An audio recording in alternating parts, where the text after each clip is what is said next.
1 ini isinya ada 4 subbab. Modul 1.1 berkenaan dengan refleksi filosofi Ki Hajar Dewantara. Modul 1.2 berkenaan dengan nilai dan peran guru penggerak. Modul 1.3 berkenaan dengan visi guru penggerak. Dan modul 1.4 berkenaan dengan budaya positif. Kita awali dari modul 1.1 tentang refleksi filosofi pendidikan Ki Hajar Dewantara 2013 ini. Dan nanti kita akan bergerak menuju kurikulum paradigma baru. Itu harapannya adalah mencetak generasi yang memiliki profil pelajar Pancasila.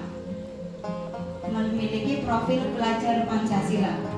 Pelajar Indonesia merupakan pelajar yang sepanjang hayat yang memiliki kompetensi global dan berperilaku sesuai nilai-nilai Pancasila. Profil pelajar Pancasila diwujudkan dalam bentuk siswa memiliki berkebinekaan global. Diharapkan siswa yang kita ajarkan nanti SKM-nya itu memiliki berkebinekaan global, tetapi juga tidak meninggalkan filosofi simbah-simbah kita, nenek moyang kita, yaitu bergotong royong, kreatif, bernalar kritis, mandiri. Dan nilai yang paling utama yang harus dimiliki oleh siswa kita adalah beriman, bertakwa kepada Tuhan Yang Maha Esa dan berakhlak mulia. Bisa mewujudkan siswa-siswa kita yang memiliki keimanan, bertakwa.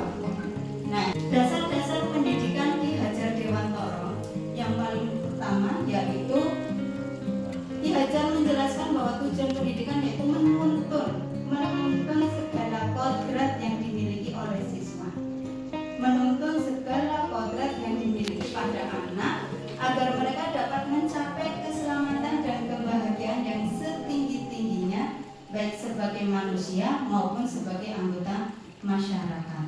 Oleh karena itu, kita sebagai pendidik harus banyak menuntun tumbuh dan hidupnya kekuatan kodrat yang ada pada anak-anak agar dapat memperbaiki lakunya bukan dasarnya, dan tumbuhnya kekuatan kodrat anak.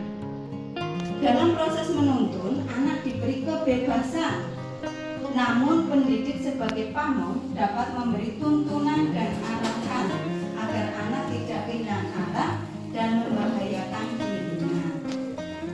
Nih, Ki Hajar Dewantara juga mengingatkan kepada para pendidik untuk terbuka. Selain kita tadi menuntun siswa, tetapi ternyata Ki Hajar juga mengingatkan kita agar selalu terbuka dengan perubahan-perubahan yang ada di sekitar kita sekarang. Bahwasanya sekarang anak-anak lebih pada ke digital, ya, internet, HP, kemudian permainan-permainan dia. Kita juga seyogianya mengikuti perkembangan itu, tetapi juga harus diselaraskan dengan norma-norma atau pendidikan yang ada agar mereka tidak terjerumus. Tadi disebutkan bahwa kita harus menuntun siswa sesuai dengan kodratnya. Kodrat yang disebutkan Ki Hajar Dewantara itu ada 2, yaitu kodrat alam dan kodrat zaman. Kodrat alam itu kita harus mendidik anak sesuai dengan sifat dan bentuknya. Kita juga harus mendidik sesuai dengan kodrat zaman. Nah, kodrat zaman yang dimaksud adalah sesuai isi dan irama,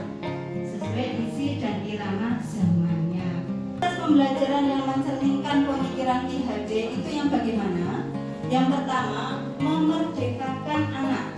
Kan artinya apa? Menyesuaikan dengan perkembangan yang ada pada diri mereka. Nah, yang kedua, membangkitkan jiwa kepemimpinan, penanaman nilai-nilai spiritual dan sosial, pembangunan budi pekerti, tidak bertentangan dengan nilai-nilai kemanusiaan. Nah, inilah proses pembelajaran yang harus kita laksanakan sesuai dengan filosofi Ki Hajar Dewantara. Nah, kita masuk ke modul 1.2 tentang nilai dan peran guru penggerak. Guru penggerak itu harus memiliki nilai-nilai mandiri. Dia harus memiliki sifat mandiri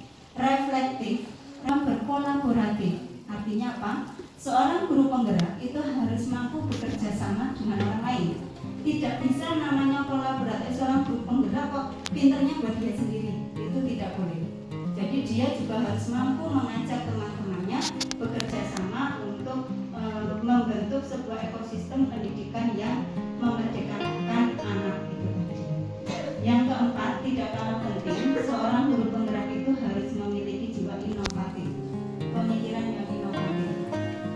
Terakhir yaitu harus seorang guru penggerak berpihak kepada murid. Seorang guru penggerak ada 5. Yang pertama, menjadi pemimpin pembelajaran. Menjadi pemimpin pembelajaran. Yang kedua, menggerakkan komunitas praktisi. Di coach di sini COACH. Kalau mendorong kolaborasi antar guru. Selain menggerakkan praktisi, tetapi juga kita seorang guru penggerak harus mampu mengajak guru-guru lain untuk juga bekerja sama. Dan yang terakhir, mewujudkan kepemimpinan guru. Nah, Bapak Ibu, kita masuk ke modul 1.3 tentang visi guru penggerak. Bapak Ibu, tentunya kita sudah tahu kalau visi SMP Negeri 2 Rampat, bertakwa, unggul dalam prestasi, peduli, dan berbudaya lingkungan. Kita sebagai seorang pengguru dan seorang guru pendidik itu juga harus memiliki visi. Ya, visi adalah sesuatu yang belum terjadi saat ini, namun kita yakini akan terjadi di masa depan. Berarti angan-angan, cita-cita, harapan. Ya, visi. Kalau saya tanya apakah visi Anda selama mengajar 32 tahun, apakah sudah memiliki visi?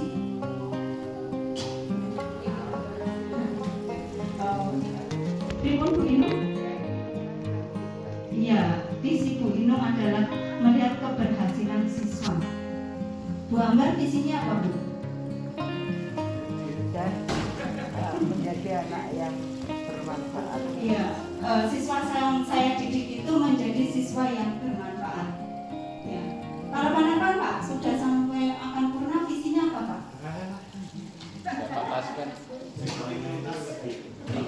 Pripun Pak? Siswanya lebih pandai luar biasa. Bapak Ibu tepuk tangan buat Pak Naran. Siswanya lebih pandai menghidupi masa depan itu berkarakter sesuai dengan profil pelajar Pancasila. Sekarang kita ke modul terakhir, yaitu modul 1.4 budaya positif. Dan apabila saya refleksikan pada diri saya selama pembelajaran pendidikan di guru penggerak modul 1.1 sampai 1.4, yang paling berkesan adalah modul 1.4. Bagaimana membuat budaya di sekolah itu memiliki budaya positif. Positif apa negatif Bu? Harapannya selalu positif ya. Iya betul Pak. Tadi loh Pak, rombongan di kok terus berpikiran positif. Orangnya lagi wong iya. Terima kasih Pak. Dan itu juga salah satu cara membentuk budaya positif. Ya, karena menunjuk itu yang empat itu ke arah kita sendiri, yang satu ke arah orang lain ya bagus. Budaya positif itu apa? Tentunya saat ini Anda sudah memahami bahwa sebagai pendidik kita diibaratkan sebagai seorang petani yang memiliki peranan penting untuk menjadikan tanamannya tumbuh. Ya Pak Paman. Petani itu harapannya kalau nanam padi tumbuhnya seperti Pak. Ya.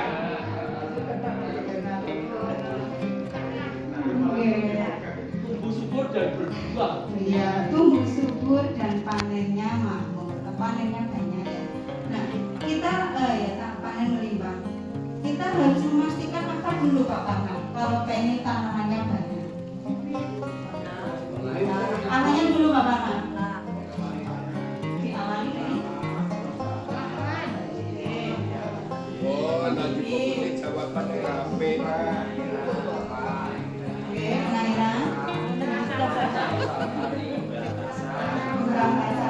jadinya ternyata yang panca usaha tani.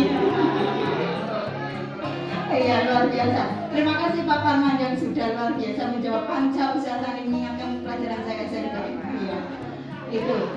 Yang paling utama dari tanahnya nggih Pak Parman. Tanahnya harus bagaimana Pak? Harus diolah. Iya betul, harus diolah. Dan harapannya nanti mendapatkan hasil yang melimpah. Begitu juga di sekolah ini. Ini yang jadi sawahnya, tanahnya itu apa Bapak Ibu? Anaknya sawah ya? Yang jadi ladangnya. Peserta didik tanamannya atau tanahnya? Bibitnya. Oh, terus kalau bibitnya yo kaya ngono kok arane kok apik. Iya, apik ae. Medianya, gurunya. Yang jadi tanahnya itu apa? Lingkungan sekolah ya. Terima kasih Pak Marbagi yang sudah memberikan ide yang luar biasa. Tepuk tangan dong Pak Marbagi. Di siang harinya, di siang hari. Jadi yang menjadi tanahnya adalah budayanya di sini, lingkungannya. Kalau lingkungannya di sini bagus, otomatis siswanya juga bagus. Kalau rintal nyalake, ada anakku saiki kok dadi ngono kuwi karena apa? Lah saiki kerjane apa? Dolane karo cah ngono kuwi ya. Nyalake ndak ya bagus ya. Nyalake wong liya. Seharusnya kan kita sendiri introspeksi tadi, merefleksi benar enggak ya? Apa sih ya? Nah, itu tadi. Salah enggak? Enggak. Nah, itu tadi kita dapat memahami bahwa sekolah diberatkan sebagai tanah tempat bercocok tanam, ya, sehingga guru harus mengusahakan sekolah jadi lingkungan yang menyenangkan, menjaga dan melindungi murid dari hal-hal yang tidak baik. Dengan demikian karakter murid tumbuh dengan baik. Sepakat nih Bapak Ibu? Ya, sepakat. Berarti lingkungannya harus apa? Baik. Berarti kalau nanti ada anak yang kurang baik, maksudnya dari luar, rambutnya dia ada yang hijau juga loh Pak. Rambutnya hijau, merah. Itu sebabnya dari siapa? Dari luar. Yang laki-laki ya Pak. Oh, orang tuanya nggak memperhatikan kok. Iya.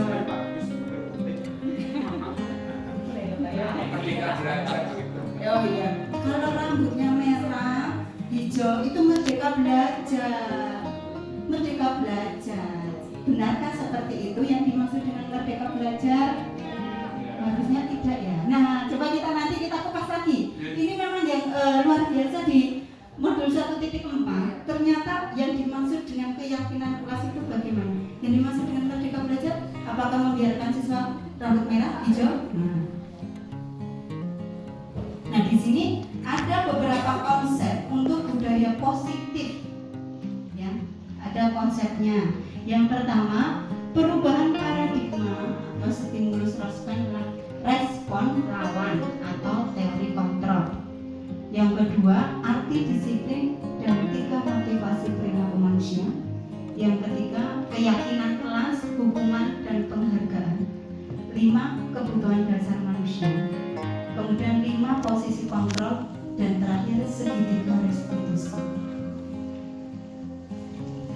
Yang pertama yaitu perubahan atau paradigma tentang teori kontrol. Ya, ilusi kontrol bahwa guru itu mengontrol murid. Kemudian bahwa kritik dan membuat orang merasa bersalah dapat menguatkan karakter. Yang ketiga, ilusi bahwa semua penguatan positif efektif dan bermanfaat. Yang keempat, ilusi bahwa orang dewasa memiliki hak untuk memaksa.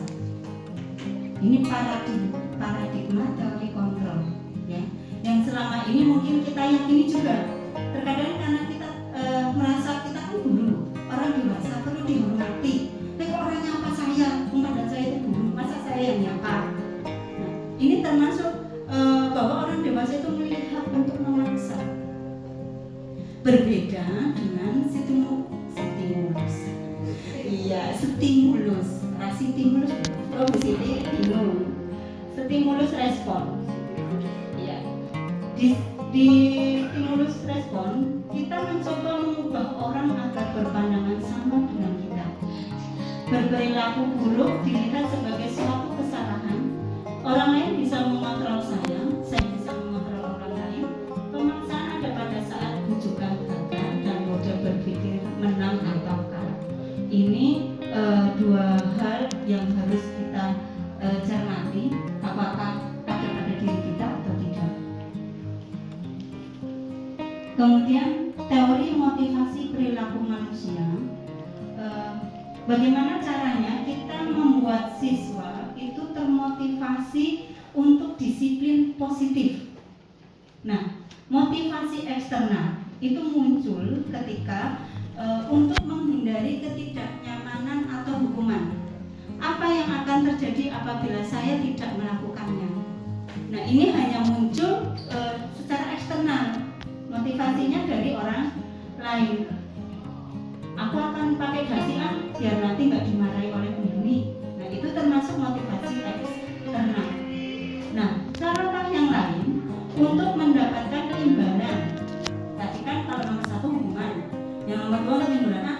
Saya nanti mau kerjakan tugas biar nanti dikasih uang sama ibu. Itu untuk mendapatkan imbalan. Kedua motivasi eksternal ini akan berlaku lama tidak Bapak Ibu? Tidak ya? Tidak, karena kalau hukumannya sudah tidak ada, balik lagi. Kalau nanti tidak ada imbalannya, balik lagi. Nah, yang harus ada pada anak-anak kita adalah motivasi internal, yaitu sesuai dengan tujuan disiplin positif. Bagaimana caranya? Yaitu untuk menghargai diri sendiri, menjadi insan sesuai harapan kita. Caranya, kita tumbuhkan pada siswa, saya akan menjadi orang yang seperti apa bila saya melakukannya. Itu tadi, kita mengajak siswa berpikir, Nek, kamu akan jadi seperti apa sih kalau kamu melakukan itu? Biar dia muncul. Nah, inilah nanti yang peran kita sebagai coach ketika ada siswa yang melakukan ketidaksesuaian dengan keyakinan kelas. Nah, yang slide kedua ini tentang budaya positif. Yang warna pink itu tulisannya adalah peraturan kelas. Peraturan kelas menjadi inti dari sebuah budaya positif. Peraturan kelas menjadi inti dari pembentukan budaya positif. Itu peraturan kelas. Kemudian nanti akan ada yang nomor 2, keyakinan kelas. Jadi ada peraturan kelas, yang pink, yang hijau itu keyakinan kelas, lingkungan positif, dan terakhir adalah budaya positif. Kita masuk ke keyakinan kelas, hukuman dan penghargaan. Bapak Ibu, di sini pertanyaannya adalah mengapa keyakinan kelas? Mengapa tidak peraturan kelas saja? Kita kan sudah sebutkan tadi, ada peraturan kelas, ada keyakinan kelas, ada lingkungan positif dan budaya positif. Kenapa disebut sebagai keyakinan kelas? Mengapa ya? Kira-kira Bapak Ibu tadi kan disampaikan, mari kita, maaf ini mungkin menyinggung agama sebentar. Kita sholat dulu atau lanjutkan? Ternyata Bapak Ibu langsung sholat dulu. Itu masuk ke mana Bapak Ibu? Peraturan atau keyakinan? Keyakinan. Tanpa kita paksa, sudah tumbuh sendiri rasa itu sehingga dia mau melaksanakan ibadah sholat. Karena apa? Keyakinan. Harapannya kenapa kok tidak peraturan? Kenapa kok keyakinan? Harapannya seperti itu. Tanpa harus ada paksaan dari kita, siswa itu secara sadar dan penuh tadi motivasi internal itu dia ingin melakukan peraturan kelas. Yang tadi inti dari kedisiplinan adalah peraturan kelas. Kita semua di sekolah ini sudah menetapkan peraturan SMP Negeri 24, dari mulai seragamnya, cara rambut, potongan rambut, kemudian sepatu, kaos kaki dan sebagainya. Pukul berapa dia datang, pukul berapa dia pulang. Apabila itu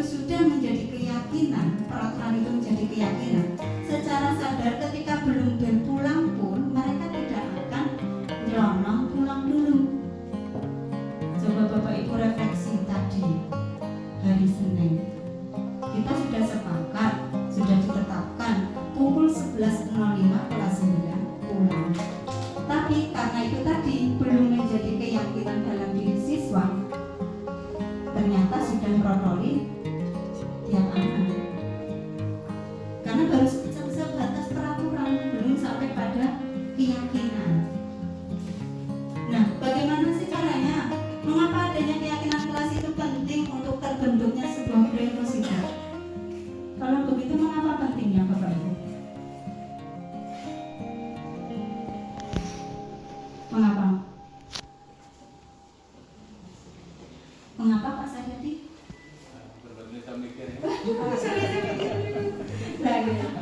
Iya, Pak Agus ini yang masih bisa mikir ini.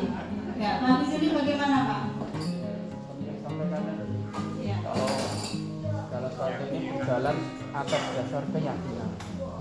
Jadi kalau anak-anak sudah yakin bahwa ini adalah perkara yang baik, maka dia akan melaksanakan.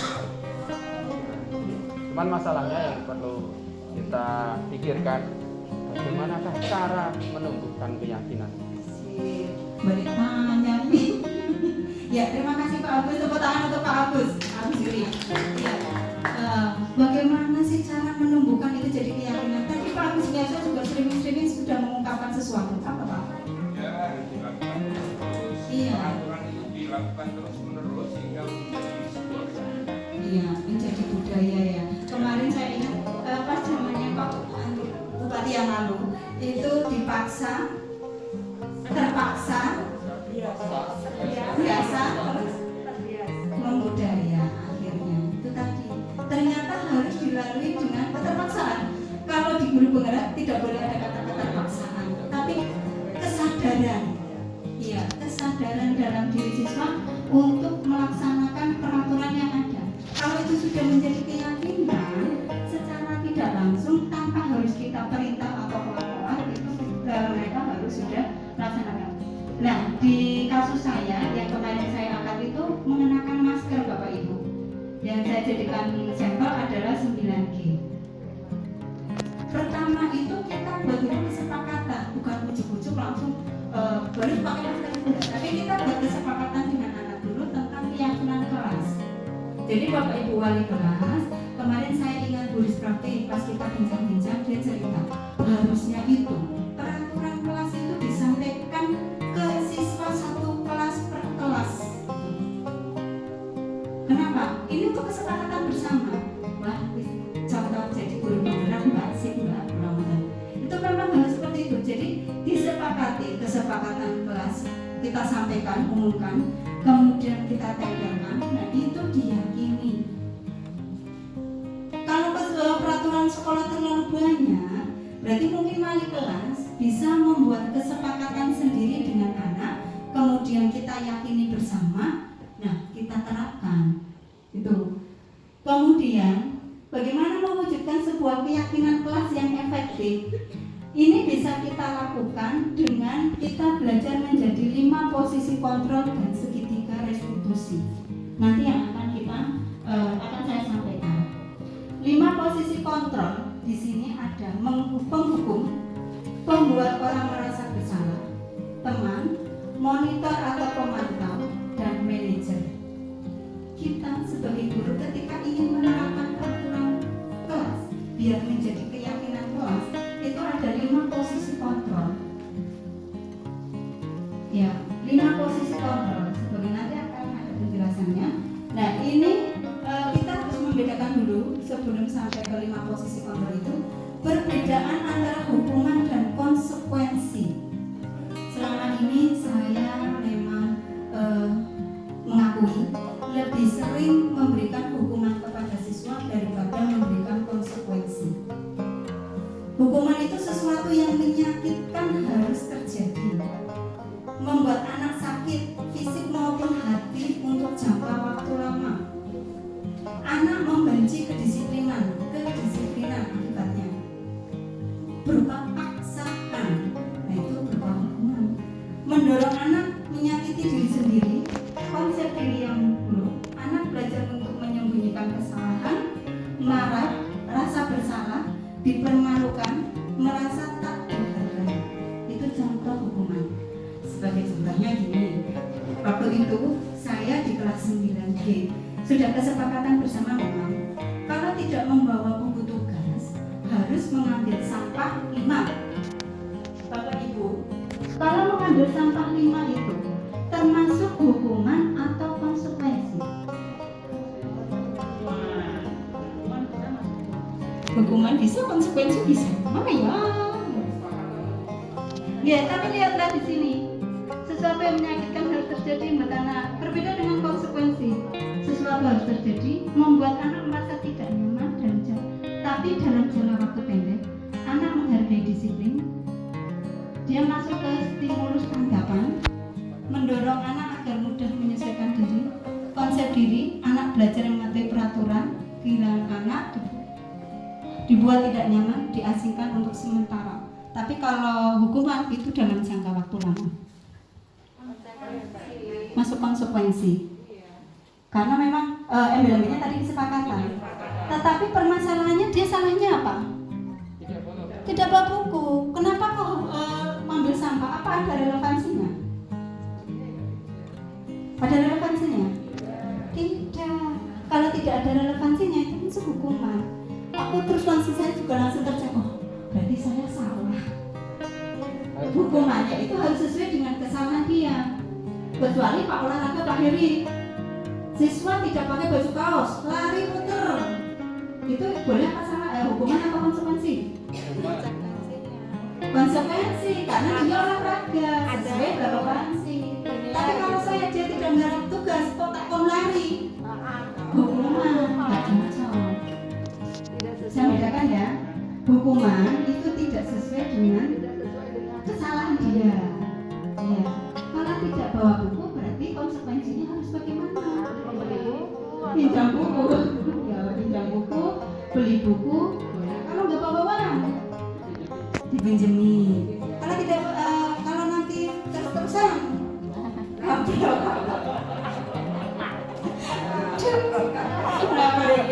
mereka tidak pakai biaya sama? Iya betul. Ini yang baru tidak bergerak. Ambil tongkat. Ya, tidak. Tapi tetap mungkin kita minta selembar kertas temannya, kemudian dipakai untuk mencatat. Jadi kesepakatannya Bapak Ibu ya, hukuman itu tidak sesuai dengan kesalahan dia, sifatnya menyakiti dan akan menyebabkan anak merasa tidak suka dengan kedisiplinan. Kalau tidak bawa masker Bapak Ibu, konsekuensinya bagaimana? Oh, tapi pagi aja tak suruh beli, nggak bawa uang, diberi. Nenek kebetulan saya dikaploi loh Pak. Iya. Kalau berulang-ulang, di masker. Iya, kalau berulang-ulang diberi. Saya seorang bawa uang kok diberi Bu Yuni.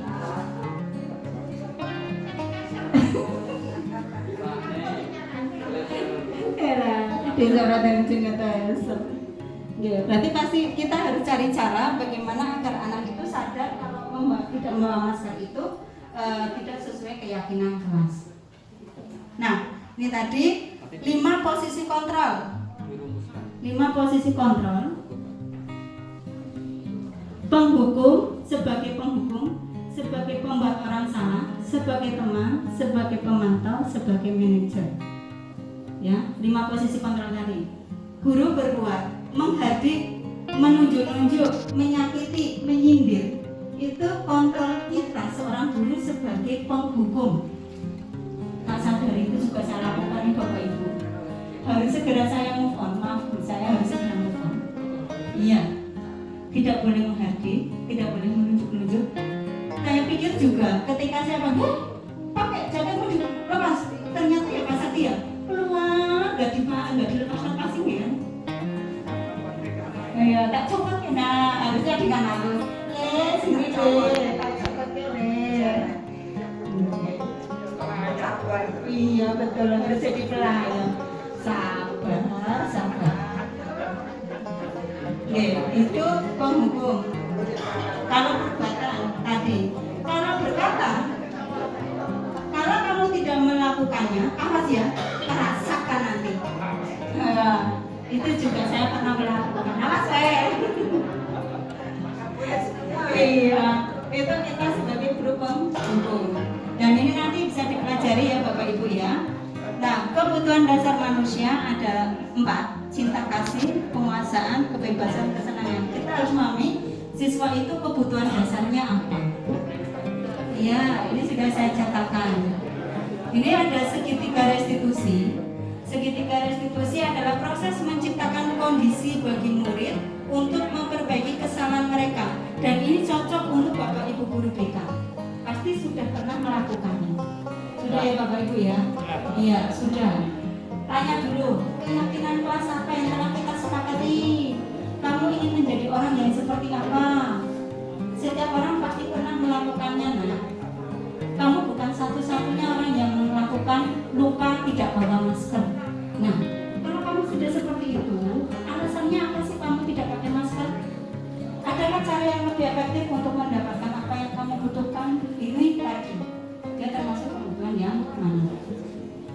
Nah, ciri-ciri restitusi bukan yang menebus kesalahan, namun untuk belajar dari kesalahan, memperbaiki hubungan, tawaran, dan sebagainya tadi. Nah, ini ada 3 tahapan restitusi: menstabilkan identitas, validasi tindakan yang salah, dan menanyakan keyakinan. Insya Allah Pak Agus, ketika kita sudah melaksanakan 3 tahapan ini, nanti budaya positif secara otomatis akan muncul dalam diri siswa. Begitu Bapak Ibu untuk pemaparan saya tentang